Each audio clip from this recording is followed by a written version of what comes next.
and welcome to 99 Yards, American football for UK fans. I'm your host Liz Bandari, and this week I'm joined by George Somerville, Jonathan Cumbleton and Ollie Hodgkinson. How is everyone? I'm really well, thanks, Liz. There's a lot going on. It's off season, but I tell you what, there's a pile of stuff going on, so I'm looking forward to chatting about it. Yeah, I'm all good. Yeah, looking forward to getting into some football. It's combine time's around the corner, and before you know it, we'll be at the draft. So yeah, let's get into it. Awesome. This week we'll be looking at the latest in the Alliance of American Football, the NFL Combine, which is currently in action, a brief look at free agency, and finally throw some love towards some underrated NFL players. But first, let's jump right in with the news that came out last week regarding the New England Patriots owner Robert Kraft, who was arrested on allegations of soliciting sex at a Florida massage parlour. Now, through a spokesperson, Kraft has denied engaging in any illegal activity, but if he is in fact found guilty, how do you think that the NFL should handle this? So, I think this is probably the biggest challenge that Roger Goodell has faced in his time as the commissioner, and I think simply that's because Robert Kraft is as close to the NFL office as perhaps any other owner might be.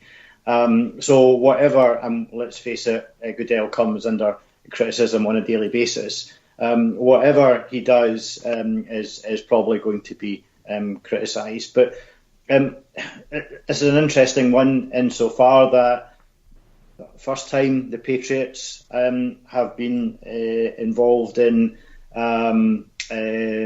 behaviour where they come under the scrutiny of the NFL office. We've had Spygate, Deflategate. This is different. This is the owner, but it's on record that the NFL office holds the owners to a higher limit than other people. They should be setting the example. And where I think Roger Goodell's got a real issue is that there are a number of teams and a number of head coaches and some players who are actively involved in charities and groups which are supporting anti-trafficking behaviour. And I think this is where Roger Goodell finds that he will have to come down hard on Kraft and the Patriots.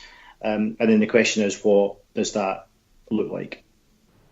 And I think he has to come down hard anyway to not face a backlash. If he doesn't come down hard on Kraft, it's the Patriots are getting away with something. And as a Patriots fan, you kind of don't want to add any more ammunition to everything else that you get accused of anyway. So certainly I think there's that to take into consideration. I mean, the NFL's personal conduct policy, so if Kraft is found guilty, he'll be charged. He'll be looking at violating the NFL's personal conduct policy, which is defined as conduct detrimental to the integrity and public confidence in the NFL. It talks about illegal behaviour. It talks about irresponsible behaviour or behaviour that puts innocent victims at risk. It talks about violent and dangerous behaviour. And certainly some of this is covered by that. So it can't be seen to be any shape, form or fashion lenient with Kraft should he be found guilty. The thing is, the NFL are probably not going to get whatever punishment they dish out. They're probably not going to get it right. They are historically bad at dealing with things and getting the punishment to fit the crime. So it's difficult to know how they will get it right. I mean, we look at owners or GMs, people that have been in a higher position than players previously, where suspensions and fines have been dished out, and not for similar circumstances, but things that do contravene that conduct policy. So you're looking at Jim Irsay. He was banned for 6 games in 2014 and fined $500,000. Going back to the 90s to Eddie DeBartolo, he was fined $1 million and a year suspension for illegal gambling crimes. So you've got to think, where will this sit? Maybe somewhere around those sort of penalties, maybe. So Ollie, I get the precedent about the fine, but you look at Robert Kraft and frankly any other owners. Forbes has Kraft listed as a man his personal wealth is $6.8 billion. There's no fine that can possibly hurt him in the pocket, and this is the problem I think that the NFL is going to face. That what do you do? I mean, they banned Jim Irsay for 6 games. Well, again, what does that do? I mean, unless I'm missing something, he has no real. Yeah, I mean, for me, the games ban, particularly at the Patriots. Yes, Kraft is a big presence at the games. Yes, he's a big presence in the locker room after games. But really, Bill Belichick could probably run that place on his own. Mm-hmm. So does 6 games, 8 games, 10 games a year suspension, does that really have any detriment to Kraft other than denying him the love of the game? Does it have any detriment to the Patriots? Probably not. But at the same time, should the Patriots be punished themselves?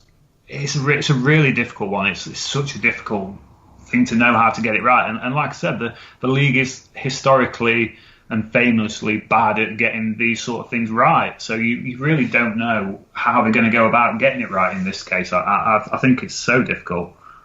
And I guess the truth of the matter is that unless they can actually impact on the problem, right? And I'm not quite sure what that looks like. Peter King wrote this week in his article that perhaps Robert Kraft is not the right person for this, but the NFL heads up some sort of spearheaded group to tackle some of these issues, right? And could money be put into causes supporting all of these things? Well, of course they could be, and of course they should be, because NFL preaches heavily about the teams working in their communities. So could money be put towards a cause in support of anti-trafficking? Yes, absolutely. Does that hit the Patriots in the pocket? Probably not. Would it help out the issue? Yes, it would. The NFL would still get criticised for it, but I mean, where do you go with this? Because is that not the NFL just buying out their blame and saying, "Here's a load of money. We know we've done wrong. Here you go, take the money."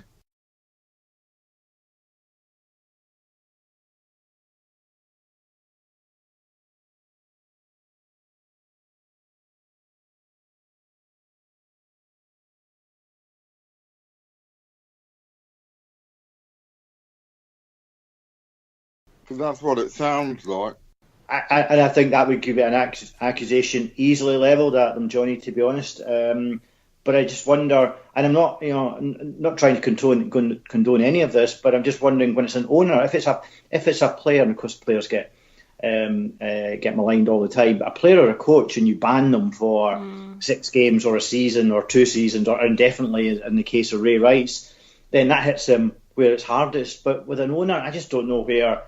Other than, I think was Jerry Richardson at the Panthers was caught up in a scandal. But, of course, he sold the team before the NFL actually did anything about it. That probably says a lot about how long it took the NFL to get around to doing something about it. But so there is no precedent for this, because I'm assuming perhaps he thought he was going to be hit quite hard, maybe being forced to sell the team. And so the question is, does the conduct support Robert Kraft being told to relinquish his franchise and sell it on? I guess that's the ultimate penalty, isn't it? I suppose if you break it down to day-to-day life, and I know it's completely out of context, but if it was you or I, then I wouldn't be still employed in my current position if I've been found guilty of an illegal crime. At the end of the day, irrespective of what that crime is, if I've been found guilty of an illegal crime, I would lose my job. So does it come back to providing some context to the man in the street? I don't know. I think it's a pretty fair comment, that, to be fair, Ollie. Completely agree. So kind of makes you wonder how the impact should be. I don't honestly see the fact that you'd ever get told that you can't be part of the Patriots anymore, or part of the league. I don't see that ever happening. I do unfortunately see it being as a bit of a slap on the wrist, which just isn't okay. No, I think everyone was of the opinion a slap on the wrist isn't going to be a sufficient punishment. Yeah. Moving on, the Alliance of American Football, or AAF as you may know it, is catching a lot of attention. Some have suggested it could be an NFL feeder league. Some have pointed out that the new competition in a sport with this and the XFL. Johnny, how do you view the league? I think it's a little more than a feeder league. It's more a chance for players that have been in the league but have maybe had quite the exposure that they needed, not had the coaching, or been so far down the roster that they've not got the reps in practice. I think that is really going to benefit them. The NFL are all over it. Ryan Pace said at the start of the league that is, and I quote, "Our pro scouts are all over that." And it's producing 80% of the players that are from the NFL. They've got some, whether it's training camp or whether they've been on the practice squad, they've got some sort of NFL experience. And it's giving some players that aren't household names that have got a chance to shine. Obviously, Freddie Trent Richardson, who we all know what happened there. There's your Greer Martini, who was in Packers camp and had a great game for Salt Lake. There's AJ Tarpley for the Fleet, who returned an interception. And he played in the NFL, retired, went to Wall Street for a few years, decided he missed football so much, got in shape, came back to the AAF, and is a success story. And then there's guys like Carter Schultz, who's an undersized, not your stereotypical defensive end, hasn't got the length, but is leading the league in sacks and is creating play after play for Salt Lake. And finally, you've got your running backs like Sherman Buddy, who came in, he signed, and then 2 or 3 days later, he was lighting it up for Memphis. And also Jaquan Gardner, who was a fantastic back for the Fleet. And how's feedback been from fans generally on the new league?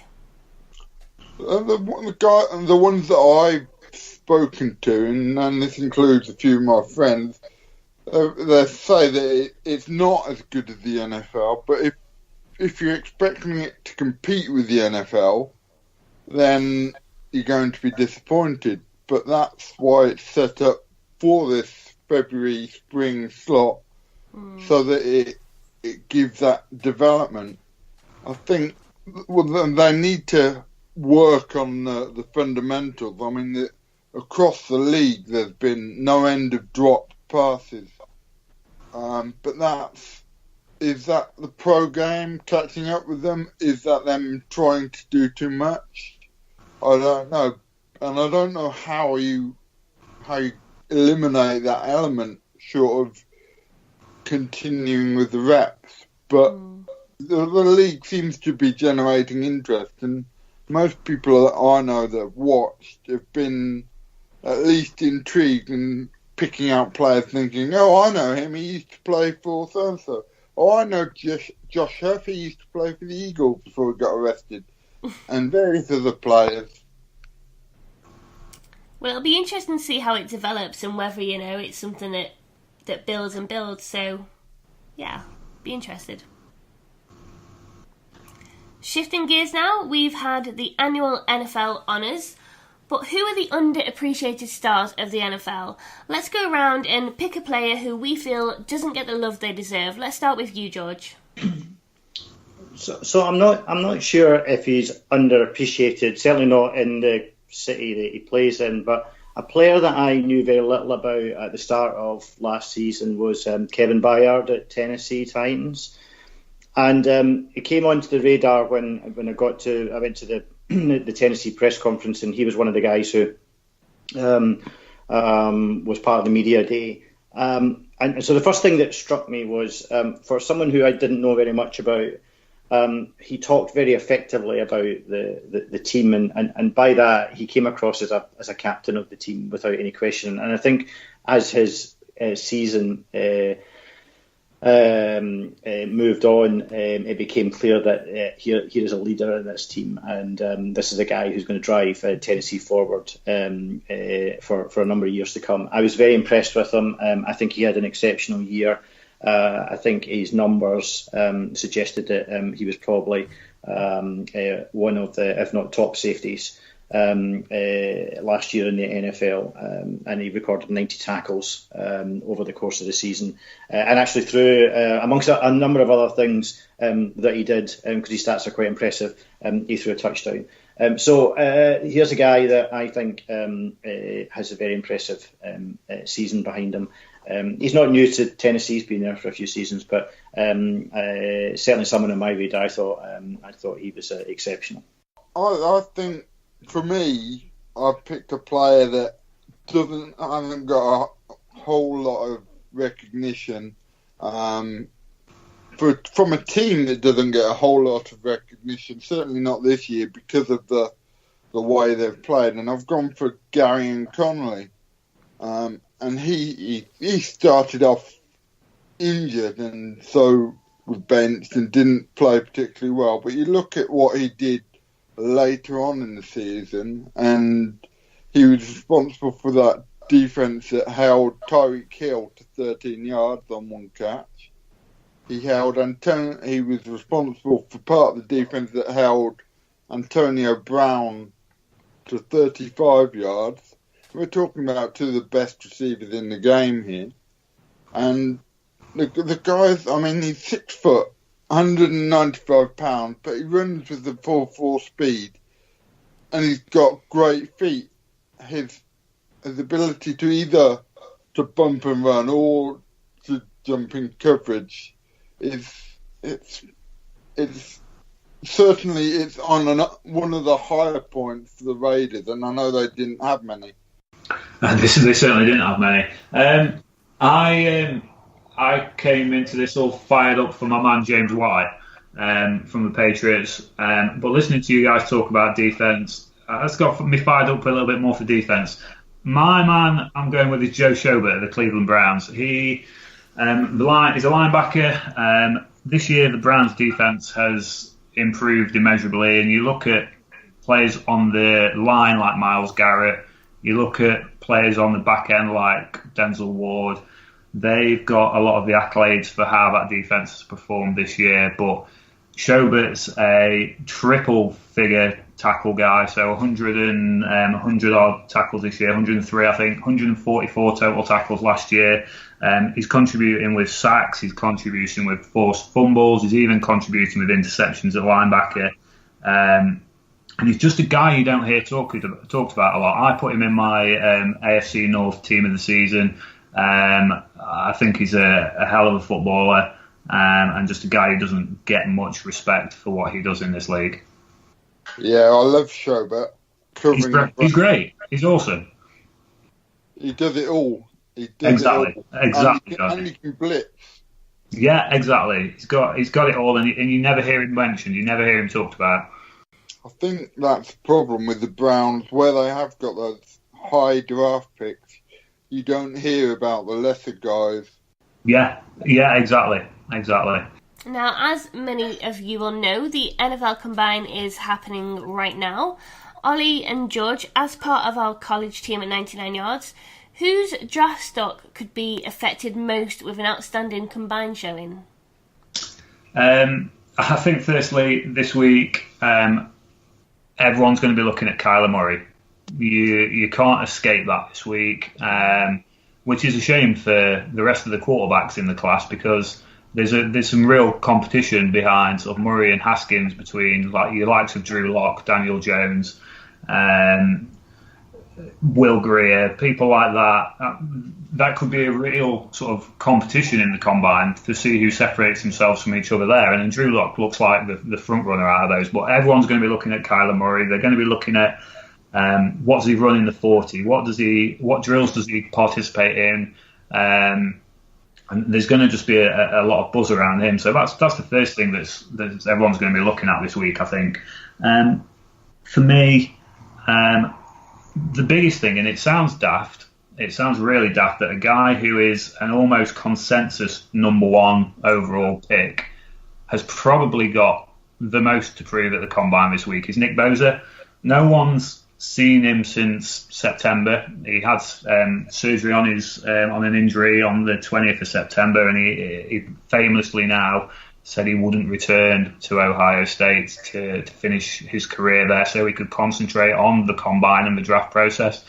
So he, for me, has got a hell of a lot to prove. He says he's fit. Everywhere in the press this week is that he's fully fit, he's ready to go, he's going to take on everything, he's going to do everything at the combine. And I do think he's probably the one who has got probably most to show out there in Indianapolis this week. Finally, I wanted to talk about the wide receivers. Obviously, Hollywood Brown, Marquise Brown, he's not going to be there. He's injured. He's had some surgery now so that he'll be ready for the season when it comes around. So who can maybe take most advantage of the fact that he's not going to be there? And for me, you're looking at players like A.J. Brown out of Ole Miss, a guy we spoke about on our college podcast, Deebo Samuel out of South Carolina. Those guys, I think, could really step up this week with a strong showing at Indianapolis and maybe put themselves in a conversation to be drafted higher than Hollywood Brown and maybe even higher than someone like DK Metcalf. He's a very polarizing figure, Metcalf, and I think one of those two guys could put on a show this week and maybe steal a bit of limelight there. And it's a deep wide receiving class this year. As you've just highlighted, and I think given the depth of defensive and offensive line talent that's seen, I think what you have the potential to do is to pick up some real bargains in the lower rounds. And there was a well-made point through the week, which is if you've got a number of picks, which I think the Raiders have in that kind of mid-tier of the draft, then you really do have the opportunity to come away with a stack of talent. Touching on the Kyler Murray thing, because I wasn't going to talk about him for the first time ever. I wasn't going to talk, but I'm the back of my word. All the talk is that he's added 20 pounds since everybody last saw him, which now takes him, I think, beyond or just round about the same weight as Russell Wilson. So clearly he's taken a lot of the comment and criticism. Probably knew that himself, that he had to bulk up. And just from all of the talk, because Ollie and I have been keeping quite a close eye on this, all of the talk is that probably the first question Kyler Murray is going to be asked is his commitment to the NFL, which I think is quite intriguing, given that he's just turned his nose down at the baseball. So a couple of players for me. One player who's not going to be there, who I think's draft stock has been impacted significantly, is Jeffrey Simmons, a defensive tackle out of Mississippi State. Simmons tore his ACL and is now going to be out for his first year on the basis he makes it to the NFL. Prior to that, he's top 10 talent, and I think everyone was expecting him to go quite high in the draft. History tells us that these guys can be picked up for a bargain. Maurice Hurst at Michigan had a similar situation.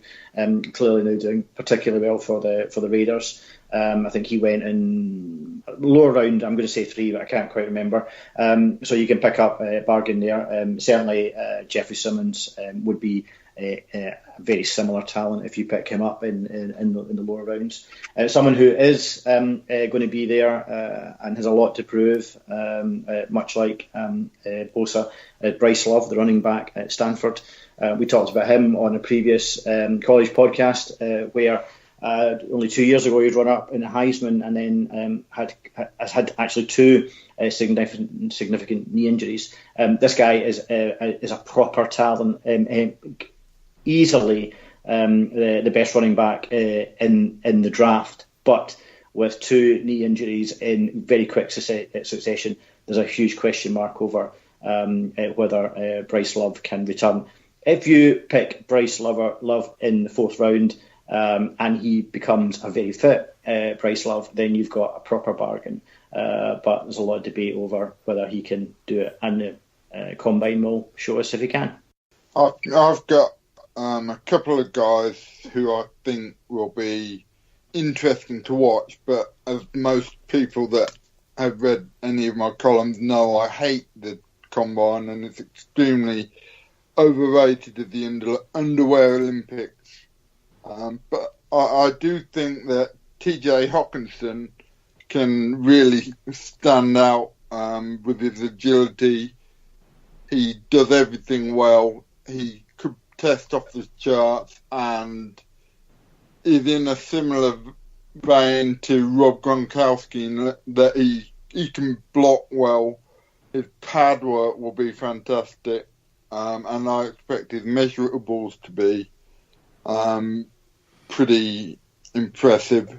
And the other guy is Andy Isabella, who looked really impressive when I watched him in some of the All-Star games.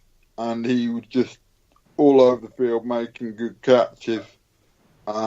Actually read earlier this week that he was, we touched on Denzel Ward, and he outpaced Denzel Ward in a race, which is just unheard of. So I think he could really raise his stock a whole load. And finally, the guys I'll be looking for are not the guys that do well in the Combine. They're the guys that drop out and don't do as well as expected. You think about last year, it was Orlando Brown, and a huge deal was made of him, and then he came in and he was the Ravens starting tackle and did really well. So I think I'll be watching for those players that on tape look great but don't test well, and I'll be trying to hope the Eagles target them.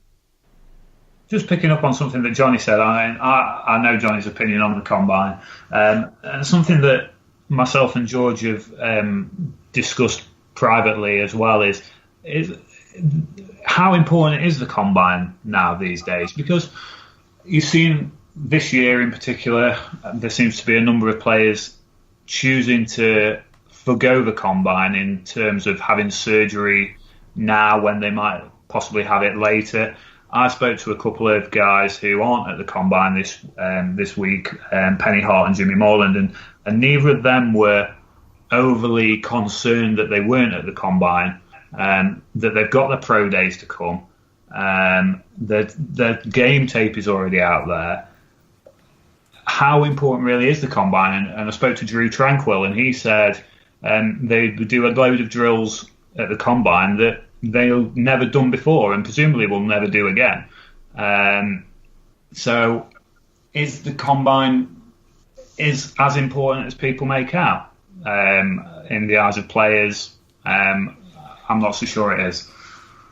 And of course, this is the great debate, Ollie, right? Because you can do, if you go in, if you're Nick Bosa and you go in as the number one pick, and you have a truly shocking Combine, then it all falls to bits, right? There's almost merit in Bosa, and this won't happen, but there's almost merit in him not going to the Combine because he's got so much to lose if he doesn't do it. Now, obviously, if he doesn't go, then it just raises a whole lot of questions as to why he's not going to go. But we've seen in a number of combines before where players have truly awful showings, and then it just plummets them down the draft board. It also goes to the wider issue that players, I was going to say coming through college, but as we've seen recently, even coming through high school, are just fixated on the NFL. So as they move through high school and college, what they're doing is they're forgoing every opportunity they can in terms of maybe education or other opportunities. So we're seeing players missing bowl games, we're seeing players missing full senior seasons to prepare themselves, to protect themselves in terms of going into the draft. I dare say that probably makes the scouting a little harder, but again, that propels the issue around about player transfers, which Ollie and I talked about at length in the last college pod.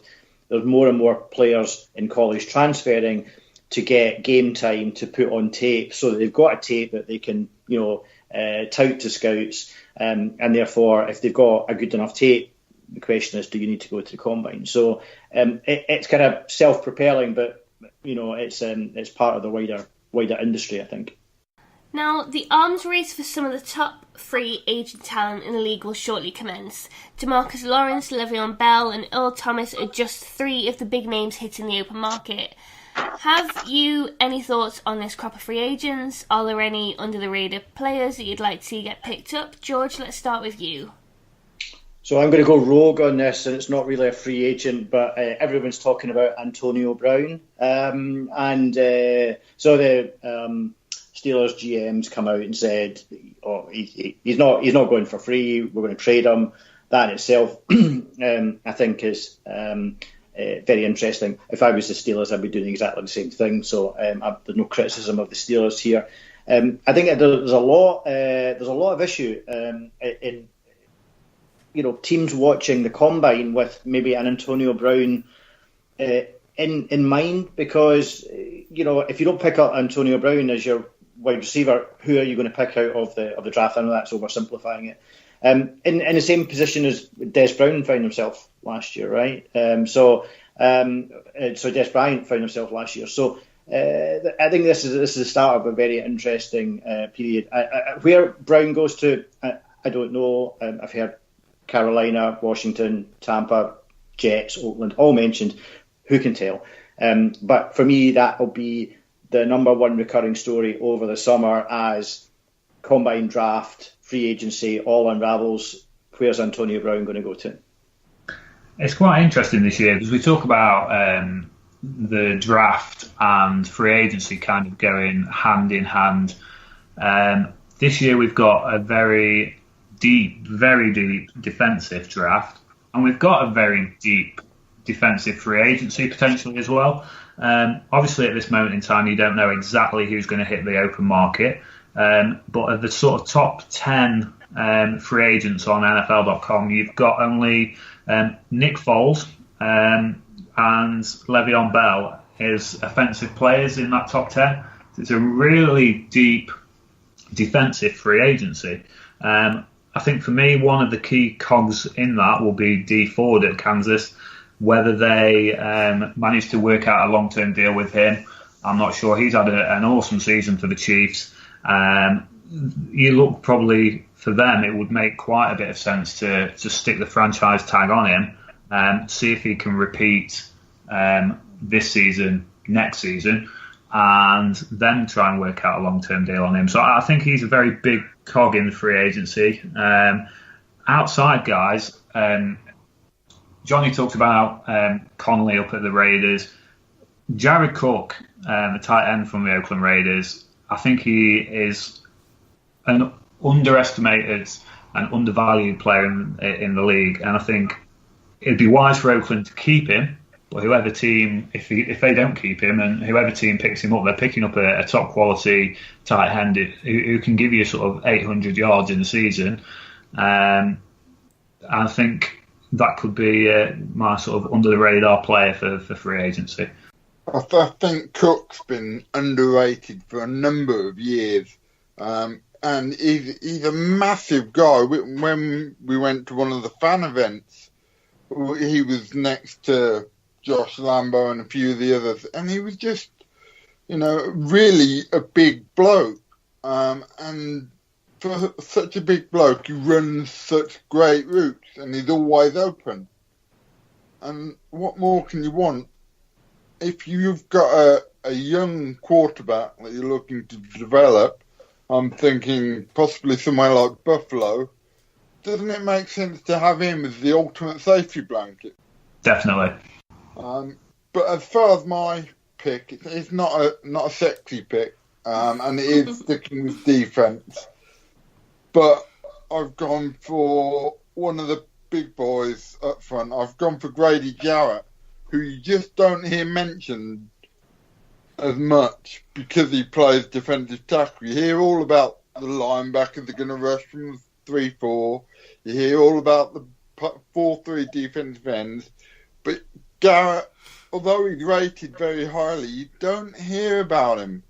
And I think he could be such a huge player for any team that wants to sign him. If you look at someone like the Colts, imagine him with Leonard behind him, or the Jets adding him. He just is such not an underrated player because he's very highly thought of, but he could be the signing of free agency. Yeah, I mean, talk about not sexy players.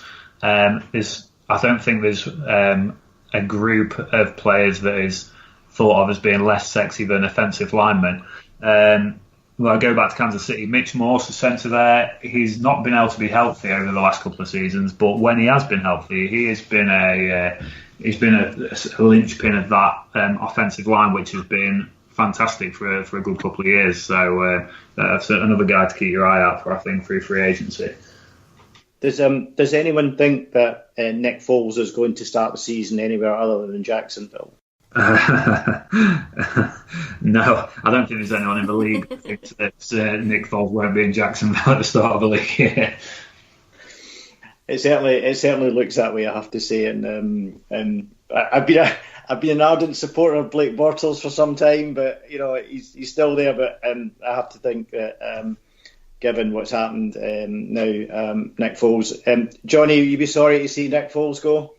Definitely. I mean, I think he's a Philly legend. He's obviously the only quarterback to take it to the Super Bowl.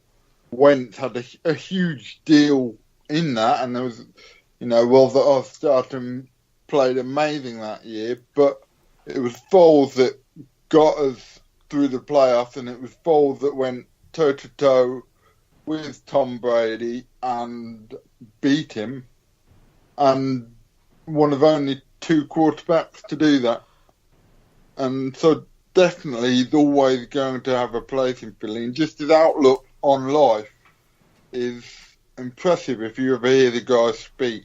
Amazing stuff. Well, thanks George, Johnny and Ollie for your input this week.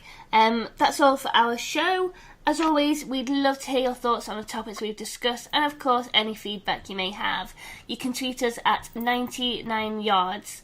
If you're a regular listener and enjoy our show, we'd love you to leave us a star review via Apple Podcasts or the provider you're listening to us through. Thanks for listening.